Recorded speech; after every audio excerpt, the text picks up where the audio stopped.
Bighorn country. Rachel Notley said it's like Edmonton having its own Kananaskis country.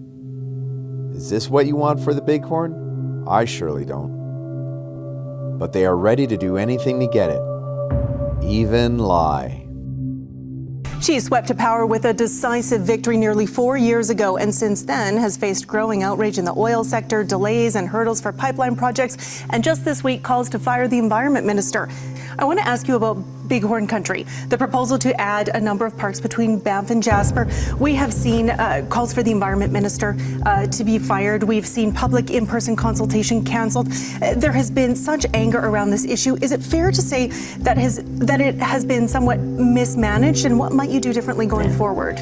Well, I don't know that it's necessarily been mismanaged. I will say that there's a small group of people that are doing a lot to stoke up a lot of concern. There are folks that are definitely opposed to it, a smaller group.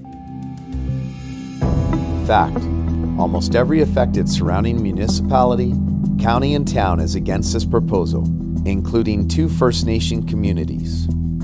Councillors unanimously agreed to support Brazeau County opposition of the provincial government's quest to implement the Bighorn proposal.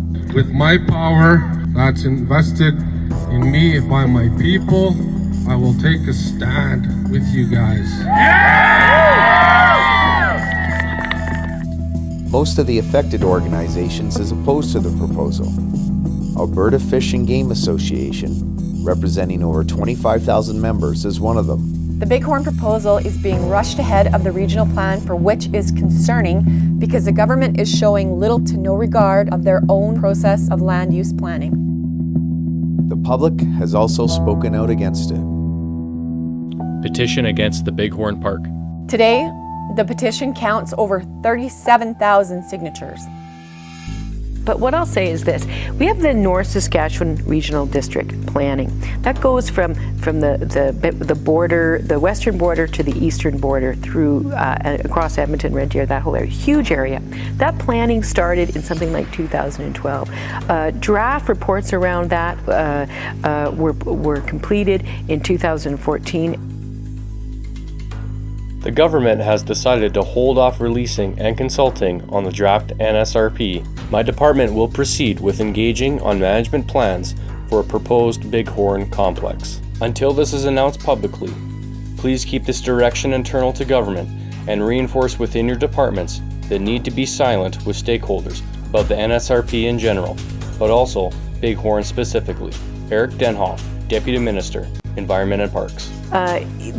What the minister released for consultation this fall was almost exactly what was in the previous amount of consultation. Regional Advisory Council, or RAC, recommendations for the NSRP. Within the 96 pages of the report, not one reference was made by the RAC to call for the Bighorn to be turned into a park.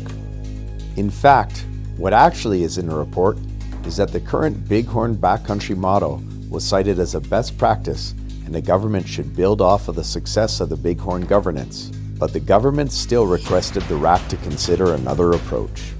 Designating those areas for conservation under a regional plan would formalize the land's protection to help towards achieving international recognition for environmental initiatives. Does that mean the government values more international recognition than regional reality? RAC still did not support conservation designation for several areas within the park proposal, including Job Klein 2, Blackstone, Wapiabi, and North Ram. So there's no plans to shut down industry. There's no plans to block people's use. There's none of that stuff. Our biggest employer in the region is Sundry Forest Products, a division of West Fraser. And as the biggest employer, this government has a reputation for what they did in the castle and the impact that it had to Spray Lake sawmills and the undisclosed settlement that came out of that is provincial taxpayers' dollars. Now, we have the largest employer in the area, in the region, with uncertainty as to what this proposal is going to do.